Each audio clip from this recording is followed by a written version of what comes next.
Hi all எல்லாரும் எப்படி இருக்கீங்க? இன்னைக்கு நம்ம ஒரு ஈசாப் ஸ்டோரி தான் பார்க்க போகிறோம். ஒரு ஊரில் ஒரு பெரியவர் வாழ்ந்துட்டு வராரு. அவருக்கு 4 மகன்கள். அவங்களுக்குள்ள ஒற்றுமையே இல்லாமல் எப்பயும் சண்டை போட்டுட்டே இருக்காங்க. அதனால் அந்த பெரியவர் ரொம்பவே வருத்தப்பட்டுட்டு இவங்களை எப்படியாவது திருத்தணும்னு யோசிக்கிறாரு. ஒரு நாள் அந்த பெரியவர் அவரோட 4 மகன்களையும் கூப்பிடுறாரு.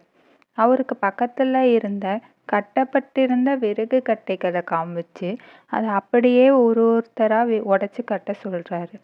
அதை கேட்டு அந்த 4 மகன்களும் அதிர்ச்சி அடைகிறாங்க. ஒவ்வொருத்தராக முயற்சி பண்ணி பார்க்குறாங்க.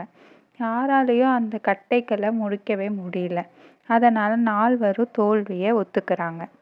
அந்த முதியவர் அந்த விறகு கட்டையை அவிழ்த்து ஒன்னொன்னா எடுத்து கொடுத்து ஒடிக்க சொல்கிறாரு. அவங்க 4 மகன்களும் எளிதாக உடைச்சிடுறாங்க. பெரியவர் உடனே அவங்க மகன்கள் கிட்ட அதை சுட்டி காட்டி, பார்த்தீங்களா, அந்த குச்சிகள் ஒன்றாக இருக்கும்போது உங்களால் அதை அசைக்கக்கூட முடியல. அதுவே அந்த குச்சிகளை தனித்தனியாக பிரித்ததும் அதை நீங்கள் எளிதாக உடைக்க முடிஞ்சுது. இதுதான் வாழ்க்கையோட ரகசியம். நீங்கள் சகோதர பாசத்தால் கட்டப்பட்டிருக்க வரைக்கும் யாராலையும் உங்களை அசைக்கக்கூட முடியாது. ஆனால் என்னைக்கு நீங்கள் பிரிகிறீங்களோ அன்னைக்கே அழிவு ஆரம்பமாயிடும்னு எச்சரிக்கிறாரு. உடனே அவங்களும் அவங்களோட தவறை உணர்ந்து சண்டை போடுறதை விட்டு கொடுத்து ஒற்றுமையாக வாழ்கிறாங்க. நீதி: கூடி வாழ்ந்தால்